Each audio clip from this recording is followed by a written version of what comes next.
자, 5.2절 가정입니다. 가정. 그러니까 먼저 기본 조건으로 이러한 가정을 들고 나간다는 얘기예요. 예. 자, 해석에 쓰이는 가정은 다음과 같이 요걸 응력이라고 부르고요. 응력을 다 합친 걸 가지고 하중이라고 부릅니다. 그래서 앞에서 압축력과 인장력을 구했습니다. 이런 응력은 이러한 압축하고 인장에 관련된 응력도 있지만은 전단에 관련된 응력도 있고요. 예, 힘에 관련된 응력도 있습니다.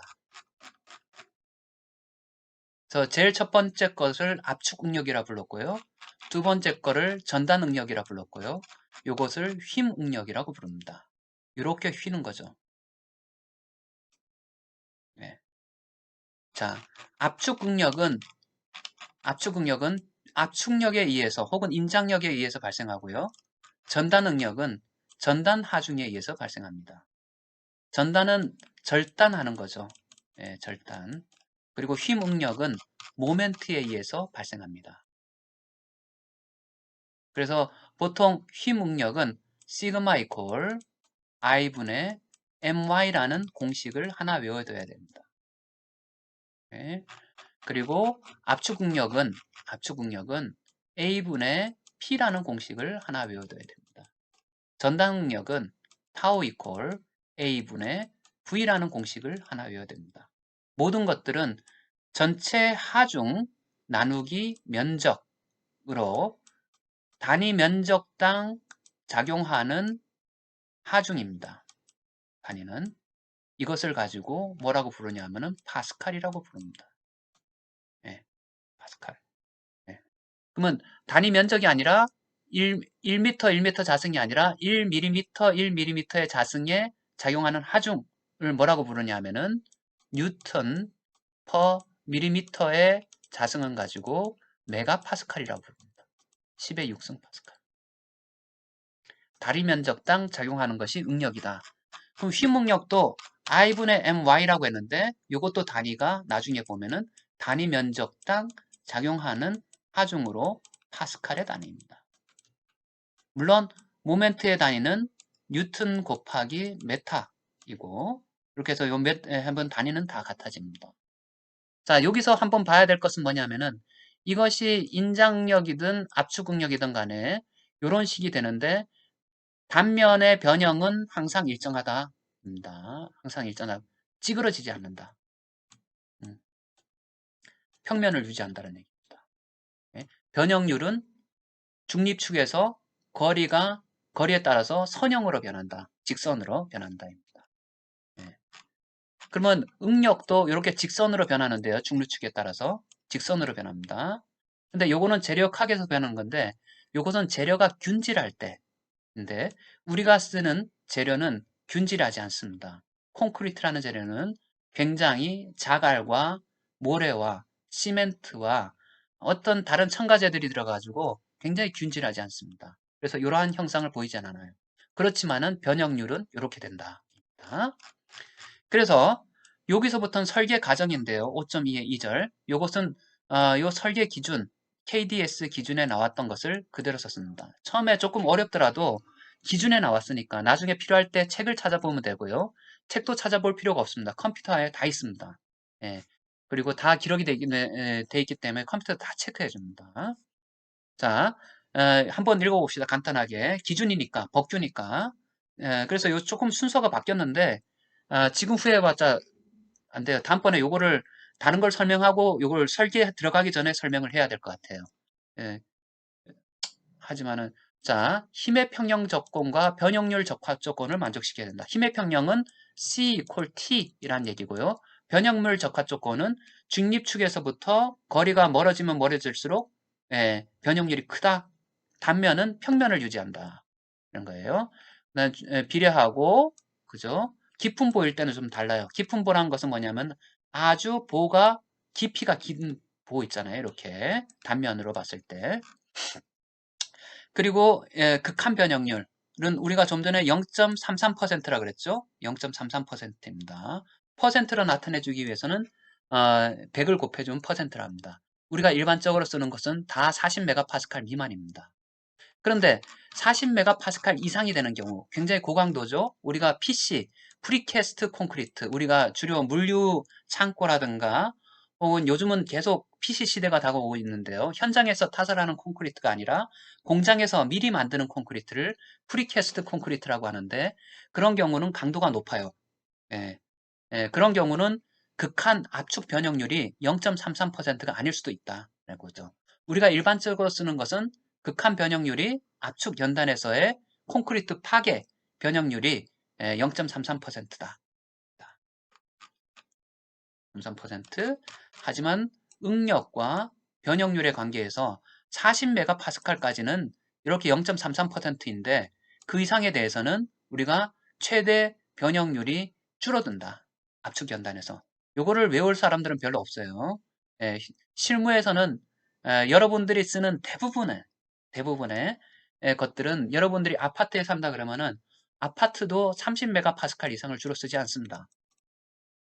예, 아무리 높더라도. 예, 그래서 이 정도 되고요. 보통은 우리가 얼마를 쓰냐 하면은 일반적으로 옛날에는 24, 21을 썼는데 지금은 27메가파스칼입니다. 27메가파스칼은 옛날 할때 270, 현장에서는 270kg per square cm라고 합니다. 1cm, 1cm 위에 270kg까지 올라갈 수 있다라는 뜻입니다. 그 다음에 철근인 경우에 응력 변형률 관계는 다음과 같아. 여기는 인장에서 이렇게 철근은 항복하고 원래는 이렇게 가다가 이렇게 되지만은 요거를 이런 식으로 설계에서는 이상화시켜서 직선 두 개로 나타낸다. 요건 인장 영역, 압축 영역. 철근이 굉장히 특이한 것은 인장 영역과 압축 영역이 거동이 똑같아, 형상이. 뒤집어 놨을 뿐이다. 콘크리트는 인장 영역은 빵이고 압축 영역만 응력과 변형률의 관계가 있다. 물론 콘크리트가 인장을 받을 수는 있어요. 압축의 10분의 1 정도. 하지만 그것은 설계에서 무시한다. 자, 이렇게 됐을 때 철근인 경우에 요 항복 응력과 항복 변형률이 중요한데요. 요 값은 요 두 개 값만 알고 있으면은 이 직선을 그릴 수가 있잖아요. 요거의 값은 보통 얼마냐면 0.2%. 요거의 값은 우리가 400짜리 쓴다 그러면 400 메가파스칼. 네. 그리고 요거의 기울기는 쇠의 기울기는 쇠의 탄성 계수라고 부르는데요. 탄성 계수라고 부르는데 탄성 계수는 20만 메가파스칼입니다. 네. 이게 쇠의 탄성 계수는 대부분 일정해요. 콘크리트의 탄성 계수는 다 달라요. 음. 왜냐하면 자기가 어떻게 요리하냐, 재료가 어떤 요리가 더 재료가 많이 들어갔느냐, 자갈이 많이 들어갔다, 탄성 계수 크고요. 뭐 이런 식으로 다 다릅니다. 예. 근데 쇠는 대부분의 쇠는 탄성 계수가 동일하다. 그래서 설계 기준에서 쇠, 강제의 탄성 계수는 일정하게 맞춰놨습니다. 이렇게. 조금 다른 건 있어요. 철골 같은 경우에. 하지만은 철근이에 쓰는 강도가 얼마든 간에 400이든 600이든 800을 쓰든 간에 탄성 계수 값은 일정하다. 자, 콘크리트의 인장 강도는 인장에 견딜 수 있느냐는 무시한다. 오케이. 철근은 인장과 압축을 다 고려하는데 콘크리트는 인장을 무시한다. 예. 그러면 철근의 콘크리트의 압축 응력의 분포는 우리가 이런 식으로 가정하는 게 아니다. 입니다. 왜냐하면 균질 재료가 아니기 때문에 압축 응력의 분포는 다음과 같아. 처음에는 자 이게 변형률이 직선으로 변하고요. 그래서 우리가 인장은 무시하니까 압축 쪽에서는 이렇게 탄성의 직선으로 응력이 발생합니다. 하지만 변형률이 점차 커져요. 커지다 보면은 이게 직선이 안 되고 곡선이 되고요. 파괴될 때쯤 돼서는 아예 이렇게 포물선 형태가 됩니다. 포물선 형태. 네. 자, 여기서 주의할 것은 뭐냐면 처음에 중립축은 여기였었는데 중립축이 조금 올라갔죠? 그 다음에 요 조금 더 올라갑니다. 중립축이 변하는구나. 힘의 평형에 의해서. 입니다. 여기에 요걸 가지고 콘크리트의 변형률이라 그러고요. 압축 연단에서 요거 끝단에 있는 것이 만약에 스틸의 강제 변형률인데 만약에 1단으로만 강제 철근을 쳤다 그러면은 요거는 입실론 T와 같죠. 최외당 철근의 변형률과 철근의 평균 변형률이 같다는 얘기죠. 네. 자, 그러면은 우리가 40메가파스칼 미만의 철근 콘크리트를 쳤다 그랬으면은 입실론 CU 값은 얼마? 0.33% 파기가 돼요. 자, 그러면 입실론 S 값은 얼마냐? 이것은 강제에 따라 다 다르고 다 다르지만 우리가 일반적으로 강제는 FY 값 항복 응력이 400메가파스칼을 주로 쓴다. 오케이. 철근 콘크리트에서 콘크리트를 27메가파스칼을 많이 쓰듯이 FCK라 보죠. FCK가 압축 강도 값이 27메가파스칼을 주로 쓰듯이 강제는 400메가파스칼을 주로 쓴다. 예.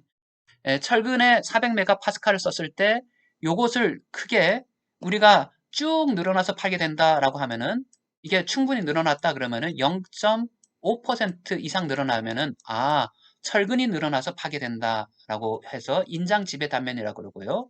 만약에 요 입실론 S 혹은 입실론 T 값이 0.2%보다 작다. 이거보다 작다. 그러면은 철근이 충분히 자기 능력을 발휘 못한 거예요. 그러면은 주로 콘크리트에 좌지우지 돼가지고 얘가 너무 조금 한 거야. 처짐이 너무 조금 발생한 거야. 그래서 이런 것을 압축 지배 단면이라 부릅니다. 음. 철근이 보통은 최소한 0.4% 이상은 늘어나야 된다라는 규정이 있어요. 0.4% 이상 늘어나야지 인장 지배 단면이라 불러요. 그래서 우리가 좀 전에 봤을 때 설계를 했을 때 제일 처음에 단면을 가정을 하고 그 다음에 외력을 결정을 해가지고 극한 모멘트를 구하고 그 다음 이 단면에서 견딜 수 있는 모멘트를 구해가지고 이것이 이것보다 크게 되면은 OK 사인을 내려가지고 설계를 마친다. 그 다음에 설계를 마치고 난 다음에 두 가지를 검토한다. 얘가 인장 지배 단면인지를 확인한다. 인장 지배 단면이라는 것은 철근이 늘어나서 파괴가 되는 것이에요. 철근이 늘어난 것은 얼마 이상이 돼야 된다? 0. 최외단 철근의 인장 변형률이 0.4% 이상 되는지를 확인하는 겁니다. 이렇게 손으로 구해서 확인하는 거예요. 나중에 예제 문제를 보면은 이런 것들이 다 들어가 있어요. 시험 문제는 한국 콘크리트 학에서 나왔던 예제 4.1을 주관식으로 내겠습니다. 그것도 앞으로 풀어나가겠죠. 자, 그런데 우리가 만약에 이것이 이제 공시체라 부릅니다. 이렇게 해서 압축을 가하고 이렇게 하는데 여기서 압축 응력과 압축 변형률 간의 관계를 이렇게 나타내는데요. 보통은 콘크리트가 이렇게 파괴되는데 여기에 다른 것을 감쌌어. 쇠로 감싸든 아니면 거기 FRP라는 어떤 마대자루 비슷한 걸로 감싸든 간에 굉장히 허리띠를 졸랐어요. 그러면은 콘크리트가 더 큰 변형을 일으켜도 파괴가 되지 않더라. 그래서 구속되는 것이 되게 중요하다. 허리띠를 싸는 것이 중요하다. 예, 그래서 이건 위에서 단면을 잘랐을 때 바깥쪽에 있는 것이 구속입니다. 여기 점으로 있는 것이 부재의 길이 방향으로 있는 주철근이라고 부릅니다. 메인이라고 합니다. 뒤에 감싼 걸 가지고 후프, 요건 기둥일 경우에 후프, 이렇게 대근 이렇게 부르고요. 보인 경우에서는 스터럽이라고 합니다. 스터럽. 이게 명칭이 약간 달라요. 명칭이 다르는데 뭐 혼용해서 써도 상관이 없습니다. 하지만 설계 기준상에서는 이거를 하는 사람들은 명칭을 이게 기둥일 때에 띠철근하고 보일 때에 띠철근은 스터럽이라고 부른다. 혹은 전단철근, 둘 다 전단철근이긴 한데요. 그래서 횡으로 구속된 길이 방향이 아니라 횡방향으로 구속된 경우에 있어가지고 응력과 변형률 관계가 훨씬 더 에너지를 많이 흡수할 수 있다. 그 다음에 설계 기준에 또 다른 데 나와 있어요. 이렇게 휭과 압축인 부재인 경우에 설계 원칙을 또 주어줬어요. 이건 그냥 모르면 막 읽고 넘어가는 거예요. 마찬가지로 힘의 평형 조건과 변형률 접합 조건을 만족해야 된다. 그리고 우리가 가장 이상적인 균형 변형률 상태란 것은 뭐냐면은 동시에 콘크리트는 0.33%에 도착하고 그 다음에 그와 동시에 같은 순간에 철근의 최외곽 철근이죠. 최외단에 있는 철근의 변형률 값이 입실론 y, 항복 변형률에 도착하는 경우를 균형 변형률 상태라고 부른다. 나중에 뒤에 또 설명이 될 겁니다. 그런데 최외단 철근이 입실론 t라 그랬는데요. 혹은 철근의 변형률을 입실론 s라고 했고 최외단 철근의 변형률을 입실론 t라고 했어요. 이것이 어떤 값 미만, 즉 0.2%, 예를 들어서 0.2%, 우리가 주로 400을 쓰니까요. 400메가파스칼. 0.2%보다 작으면은 이것을 압축 지배 단면이라 부른다. 최대한 철근은 그 정도로 늘어나야 되는데, 근데 0.5% 이상인 될 경우를 인장 지배 단면이라고 합니다. 충분히 보호가 충분히 늘어나서 파괴된다는 얘기죠. 0.2% 미만이란 것은 이렇게 충분히 보호가 밑으로 처지지 않은 상태에서 파괴가 됐어요.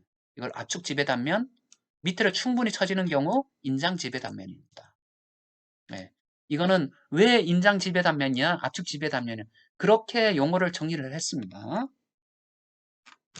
그래서 최외단 철근, 옆에 단면을 봤을 때 최외단 철근의 변형률을 입실론 t라고 했고요. 콘크리트, 여기 중립축이고요.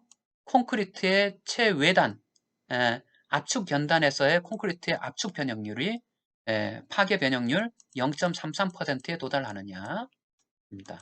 얘가 0.33%에 도달하고 입실론 y 값이 동시에 입실론 콘크리트의 항복 변형률 입실론 y 값에 도달했다. 항복 변형률이란 것은 뭐냐면은 시그마 이퀄, 우리는 여기서는 콘크리트는 F라 쓴다 그랬죠. 이 입실론이라고 그랬을 때 입실론 y 값은 얼마냐 하면은 fy에다가 이 값을, 탄성계수 값을 나눠준 값이다. 예, 보통은 이것이 0.2%다. 여기 400일 경우에, 요게 20만일 경우에 요게 얼마냐면 0.2%다. 자, 그래서 입실론 우리가 C 값을 알고 있고 DT 값을 알고 있다면은 삼각형의 면적에 의해 가지고 이렇게 구할 수가 있다. 입실론 T 값을. 요 값은 어떻게 구한다고요? 왜냐면 이걸로 체크를 해야 되니까. 제일 마지막에 다 설계를 마치고 난 다음에 우리가 두 가지를 체크했잖아요. 네 번째 스텝에서 입실론 T 값이 0.4%보다 크냐라는 것을 체크하는 거예요. 네. 그래서 입실론 T 값은 어떻게 구한다고요? 요 공식으로 구합니다. 요 공식은 삼각형의 닮은 꼴을 사용해 가지고 구하는 겁니다. 자, 그리고 우리가 입실론 y 값이란 것은 우리가 좀 전에 fy 값이 400이라 그러고 es 값이 20만이라 그랬을 때 요것은 0.2%다. 0.2% 미만인 경우를 최외곽 콘크리트 입실론 t 값이 0.2% 미만이면은 압축 지배 단면, 0.5% 이상인 경우에 인장 지배 단면이라 부른다. 네. 그 사이는 변화 구간이라 부르고요. 이럴 때 강도 감소 계수를 쓰는 값이 달라집니다. 강도 감소 계수라는 건 뭐냐면 우리가 이 단면이 견딜 수 있는 모멘트는 mn이라고 부릅니다. 근데 이게 실질적으로 강도 감소 계수 파이 값, 여기 파이 값이에요. 파이 값이라 써야겠네. md라고 합니다. 설계상 얘가 견딜 수 있는 저항하는 보유 강도라고 부릅니다. 합니다. 그래서 우리가 설계를 할 때는 인장 지배 단면이 충분히 처지면서 파괴되는 걸 원합니다. 보가 조금만 처졌는데 파괴가 확 됐어. 그럼 조금 처지는 동안에 사람들이 대피할 시간이 없어요. 그래서 철근이 파괴되는 0.5%까지, 그래서 인장 지배 단면을 목표로 하고요. 파괴가 되더라도 그때 우리가 쓰는 철근을 400을 주로 쓰니까요. 400일 때 항복 변형률은 0.2%고 항복 변형률이란 것은 이렇게 됐을 때 요 값을 얘기하는 거예요.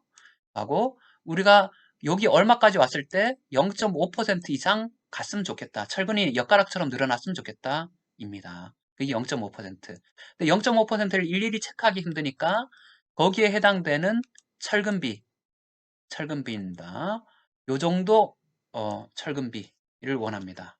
요 정도가 될 수 있도록 철근비를 넣습니다. 철근을 넣습니다. 인장 철근을. 그리고 일반적으로 그렇지만은 요거는 규정이지만은 나중에 체크할 때는 0.4%로 체크해요. 4% 미만 들어가면 설계 잘못됐다라고 하는 거예요. 그래서 0.4%로 체크를 하게 되는데 인장 철근의 최외단 순인장 철근의 변형률을 0.4% 이상 요건 규제예요. 제일 설계를 마치고 난 다음에 철근의 최외단 철근이 0.4% 이상 되느냐 확인을 하는 거예요. 예. 자, 옛날에는 이것을 뭐냐 하면은 최대 철근비라는 개념을 썼는데요. 과제가 들어가긴 했지만은 지금은 이걸로 체크를 하게 됩니다. 0.4%. 예. 그래서 0.4%로 체크하게 되고요. 그러면 여기 어떻게 되냐 하면은 자, 봐요. 인장 철근이 들어가는데 위에는 철근의 변형률이에요. 중립축에서 봤을 때 이렇게 변형이 발생하게 된다면 요거를 얘기하는 거죠. 이게 입실론 T 값이고요. 콘크리트의 변형률은 입실론 C입니다. 콘크리트의 변형률은 일반적으로 이렇게 가서 파괴를 합니다.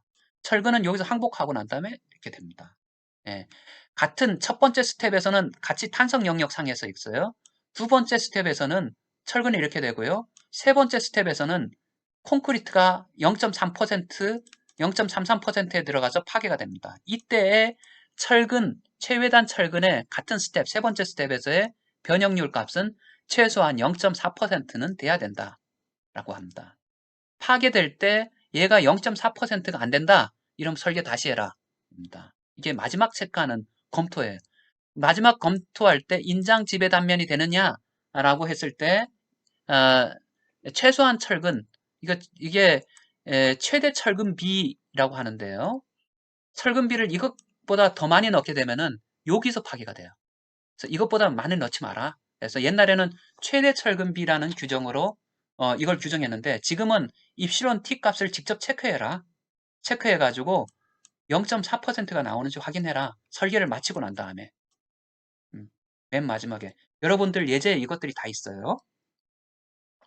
그래서 0.4%가 되는지를 확인을 해라. 0.4%에 해당되는 최대 철근비. 옛날에 이걸 최대 철근비라고 불렀어요. 는 요거 합시다. 입니다. 예. 그래서 필요한 경우에서는 이제 단철근보가 부족하다라고 했을 때는 추가 인장 철근을 넣든지 이것도 부족하다라고 하면 압축 철근을 넣어서 복철근보로 만들어서 계산해라 입니다. 왜냐하면 이 철근의 깊이 춤이라고 하는데요. 춤을 더 키울 수가 있지만은 더 키우게 되면 어떻게 돼요? 사람들이 밑에서 있는 공간이 줄어들게 됩니다. 여러분들 지금 아파트의 천장까지의 높이가 보통은 2.3m입니다. 정확하게 2.3m, 2,300인데요. 만약에 여러분들 단 1cm, 1cm만이라도 높게 한다. 천장을. 여러분들 사람 눈이 간사해가지고 굉장히 높아 보입니다. 예. 그 정도로 근데 위에서 볼을 더 깊이를 더 늘려가지고 이걸 줄여버렸다. 이러면은 더 답답해 보이는 거죠. 그래서 보통은 요 한계가 2.3m입니다. 2.3m 천장고. 예. 보통 아파트에서는 이거를 계속 지키죠. 왜냐하면은 한 층이라도 더 지어야 되니까.